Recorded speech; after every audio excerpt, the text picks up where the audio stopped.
যেহেতু সময় সংক্ষিপ্ত ভূমিকা ছাড়া অল্প কিছু কথা ইখলাসের নিয়তে শোনা এবং বলা।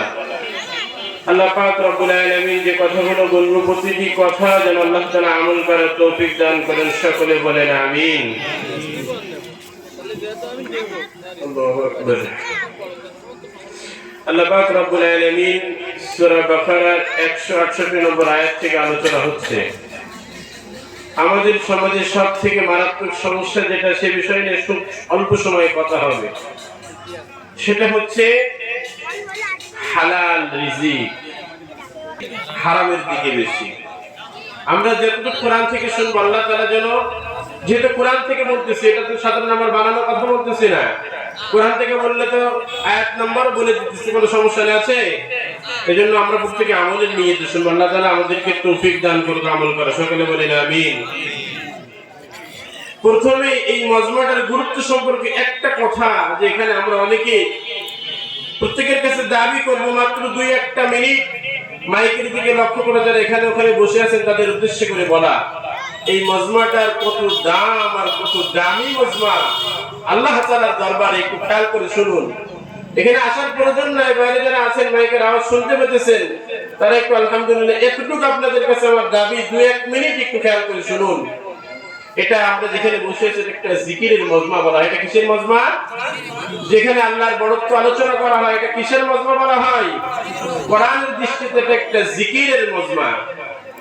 রাসূল করিম সাল্লাল্লাহু আলাইহি ওয়াসাল্লাম বলছেন, দেখুন কত দামি মজমা, আল্লাহ তাআলার কাছে কত গ্রহণযোগ্য একটা মজমা। আপনার আমার কাছে মনে হচ্ছে কয়েকজন বসে আছি, ওই ফুটাফুটা হুজুর কথা বলতেছে, নাও হতে পারে, কিন্তু আল্লাহর কাছে কত দাম। রাসূলের কথা, আল্লাহর কথা একটু শুনুন। রাসূল করিম সাল্লাল্লাহু আলাইহি ওয়াসাল্লাম বললেন, এই মজমাটার এত দাম, এত দাম। এই মজমার ভিতরে যারা আল্লাহ তাআলার বড়ত্ব আলোচনা করে আর যারা আল্লাহ তাআলার বড়ত্ব আলোচনা শুনে, আল্লাহ পাক রব্বুল আলামিন তাদের উপরে রহমতের সাকিনা নাযিল হতে থাকে। বলেন সুবহানাল্লাহ। তাহলে আমরা এতটুকু বিশ্বাসী, রাসূল বলেছেন আমাদের উপরে কি রহমত নাযিল হবে, এটাকে আমরা বিশ্বাস করি কি করি না?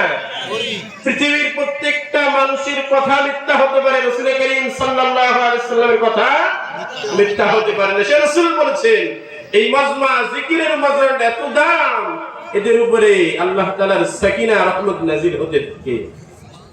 আচ্ছা, আমরা এখানে বসে আছি, এটা কি আল্লাহ তাআলা কি জানেন কি জানেন না? কথা বলুন তো। আল্লাহ তাআলা সব জানেন না?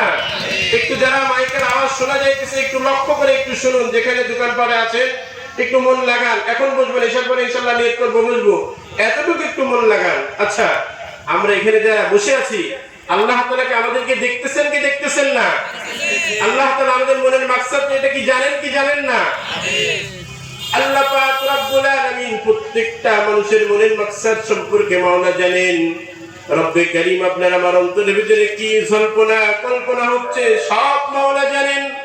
তারপরে মালিক ফেরেশতাদেরকে বলেন, ও ফেরেশতা, ও আমার ফেরেশতারা, আমার বান্দাগুলো কিসের আলোচনা করছে আর কিসের আলোচনা শুনছে? ফেরেশতা আল্লাহ তাআলার কাছে বলে, রব্বুল আলামিন, আপনার বান্দারা আপনার বড়ত্বের আলোচনা করছে আর বান্দাগুলি শ্রবণ করছে, আপনার বড়ত্বের আলোচনা শুনছে। আল্লাহ পাক রব্বুল আলামিন বললেন, ও ফেরেশতা, বান্দাগুলি কি আমি আল্লাহ কি আমাকে দেখেছে? আপনারা কি আল্লাহকে দেখেছেন? একটু কথা বলতে হবে, সবাই কথা বলতে হবে। আপনারা কি আল্লাহকে দেখেছেন? আল্লাহ পাক রব্বুল আলামিন বললেন, ও ফেরেশতা, আমার বান্দাগুলি কি আমাকে দেখেছে? ফেরেশতা বলে, আল্লাহর কসম, এই বান্দাগুলি আপনাকে দেখেনি। যদি বান্দাগুলি আপনাকে দেখতো, আপনার বড়ত্ব আরো বেশি বেশি আলোচনা করতো। বলুন সুবহানাল্লাহ। আমরা আল্লাহকে না দেখে আমরা আল্লাহর প্রতি ঈমান এনেছি, রাসূলের প্রতি ঈমান এনেছি, বিশ্বাস করি। আর আমরা যদি আল্লাহকে স্বয়ং দেখতাম, আরো বেশি আল্লাহর বড়ত্ব আলোচনা করতাম নাকি? আল্লাহ পাক রব্বুল আলামিন বললেন, ও ফেরেশতা, বান্দাগুলি কি চায়? ফেরেশতা আল্লাহ তাআলার কাছে বলে, আল্লাহ, বান্দাগুলি জান্নাত চায়। আমরা প্রত্যেকে জান্নাত চাই কি চাই না? প্রত্যেকে জান্নাত চাই। আল্লাহ তাআলা বলেন, ফেরেশতা, বান্দাগুলি কি জান্নাত দেখেছে? ফেরেশতারা বলে আল্লাহ জান্নাত বান্দাগুলি দেখেনি, তারপরেও বান্দা জান্নাত চাই। আল্লাহ পাক রব্বুল আলামিন আবার বলে, ও ফেরেশতা, আমার বান্দাগুলি কি থেকে আশ্রয় চাই? আমরা কি প্রত্যেকে জাহান্নাম থেকে আশ্রয় চাই কি চাই না? প্রত্যেকে চাই কি চাই না? আল্লাহ পাক রব্বুল আলামিন বলেন, ও ফেরেশতা, আমার বান্দাগুলি কি জাহান্নাম কি দেখেছে? আমরা কি জাহান্নাম দেখেছি নাকি? ফেরেশতা বলে, আল্লাহর কসমে জাহান্নাম দেখিনি। যদি এরা জাহান্নাম দেখতো রব্বে কারীম ও রব্বুল আলামিন, এরা জাহান্নামের আগুন থেকে বাঁচার জন্য আরো চোখের পানি ফেলাইতো, আরো কান্নাকাটি করতো, আরো পালা চাইতো, জাহান্নাম থেকে বাঁচার জন্য আরো প্রচেষ্টা করতো। আল্লাহ পাক রব্বুল আলামিন বলেন, ও ফেরেশতা, তোমরা শুনে রাখো, যে বান্দা জান্নাত দেখেনি, যে বান্দা জাহান্নাম দেখেনি, যে বান্দা আমি আল্লাহ আমাকে দেখিনি, আমি আল্লাহ আমার প্রতি ঈমান এনেছে, যে বান্দাগুলি জান্নাত চায়, জাহান্নাম থেকে পানা চায়, তোমরা সাক্ষী থাকো ফেরেশতা, আমি আল্লাহ এই বান্দাদেরকে মাফ করে দিলাম। বলেন সুবহানাল্লাহ। আল্লাহ তাআলা কার সঙ্গে ওয়াদাবদ্ধ করেছেন? ফেরেশতাদের সঙ্গে। কত মারাত্মক কথা! আল্লাহ তাআলা বলছেন, ও ফেরেশতা, তোমরা শুনে রাখো, আমি আল্লাহ ওয়াদা করলাম, যে বান্দা আমার জান্নাত চায়, জাহান্নাম থেকে বাঁচতে চায়, আমি আল্লাহ রাব্বুল আলামিন ওই সব বান্দাদেরকে জান্নাত বরাদ্দ করে দিলাম। যারা না দেখেই জান্নাত চায়, আমি কেন আল্লাহ দিব না? আল্লাহ তাআলা বলেন, যে বান্দাগুলি না দেখেই জাহান্নামের আগুন থেকে বাঁচতে চায়, কোরআন থেকে শুনেছে, হাদিস শুনেছে, যে বান্দাগুলি বাঁচতে চায়, আমি রব্বে কারীম, আমি আল্লাহ রাব্বুল আলামিন, আমি আল্লাহ ওই বান্দাদেরকে জাহান্নামের আগুন থেকে ওদেরকে বাঁচায়া দিলাম। আল্লাহ তাআলা কি চাইলে কি পারেন কি পারেন না আপনাকে আমাকে জাহান্নামের আগুন থেকে বাঁচাতে? তাহলে দেখুন এই মজমাটার কত দাম, যারা বসবে এত দামি মানুষ। আল্লাহ তাআলা ফেরেশতাদের কাছে ওয়াদা করেছেন, যারা আমার বড়ত্ব আলোচনা করবে, যারা জান্নাত চাইবে, যারা জাহান্নাম থেকে বাঁচতে চায়, এর থেকে বড় পাওয়ার কিছু হতে পারে ভাই? এর থেকে বড় পাওয়ার কিছু হতে পারে? আমি মনে করি একটা মুসলমানের এর থেকে বড় চাওয়া আর পাওয়ার কিছু হতে পারে না। যাই হোক, আল্লাহ তাআলা আমাদেরকে এই মজমাগুলিতে বসার তৌফিক আল্লাহ তাআলা দান করুন, সকলে বলেন আমিন। মূল আলোচনার দিকে চলে এসে 10 মিনিট একটা বিষয়ের উপরে কথা বলবো। সময় রব্বুল আলামিন 6 নম্বর আয়াতের ভিতরে বলছেন, ইয়া মুবিন। আল্লাহ পাক রব্বুল আলামিন বলছেন, হে লোক সকল, পৃথিবীতে তোমরা হালাল এবং পবিত্র রিজিক থেকে তোমরা আহার করো। এটা কার কথা? কার কথা বলতেছি? আমার বাপ দাদার কথা? আল্লাহর উদ্দেশ্য এটা বলাই, মানে প্রত্যেকটা মানুষের একটু বোঝা উচিত, যেহেতু সকলে ব্যবসায়ী মানুষ, যে আল্লাহ তাআলা বলতেছেন, হে লোক সকল, তোমরা হালাল এবং পবিত্র রিজিক থেকে কি করো? আহার করো।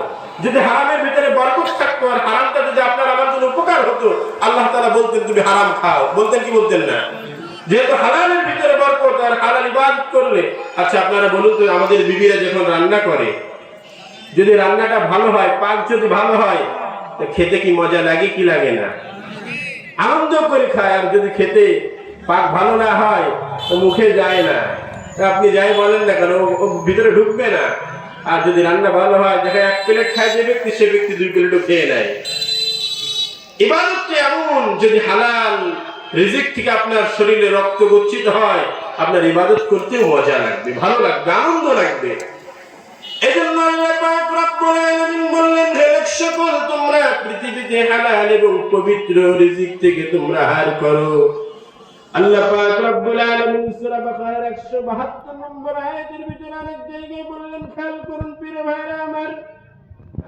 আল্লাহ পাক রব্বুল আলামিন এবার বলছেন, দেখুন কি বলছেন, ইয়া আইয়ুহাল্লাযীনা আমানু কুলু মিন তাইয়্যিবাতি মা রাযাকনাকুম ওয়াশকুরু লিল্লাহি ইন কুনতুম ইয়্যাহু তা'বুদুন।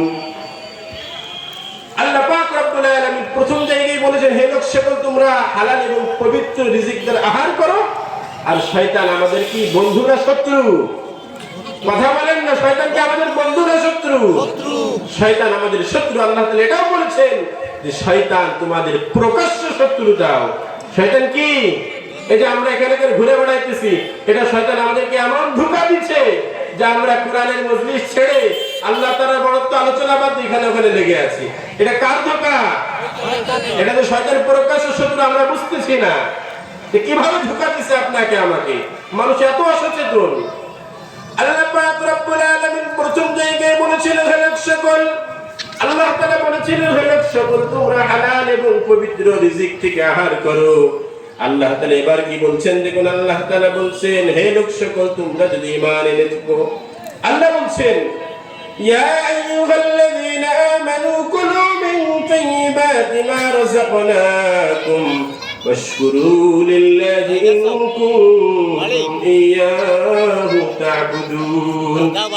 আল্লাহ বলছেন, এবার বলছেন হে লোক সকল তোমরা যারা ঈমান এনেছো। প্রথম বলেছিলেন হে লোক সকল তোমরা হালাল এবং পবিত্র রিজিক দ্বারা আহার করো। আল্লাহ তাআলা এবার উল্লেখ করেছেন হে লোক সকল তোমরা যারা ঈমান এনেছো। এবার কি উল্লেখ করেছেন? তোমরা যারা ঈমান এনেছো তারা হালাল এবং পবিত্র রিজিক দ্বারা কি করো? আহার করো। রিজিকের দায়িত্ব কার? প্রত্যেকটা মানুষের রিজিক খাওয়ান কে?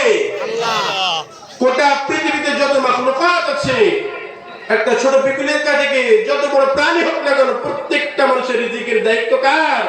আল্লাহর। কিন্তু এই বিশ্বাস আপনার আমার নাই। এটা কি?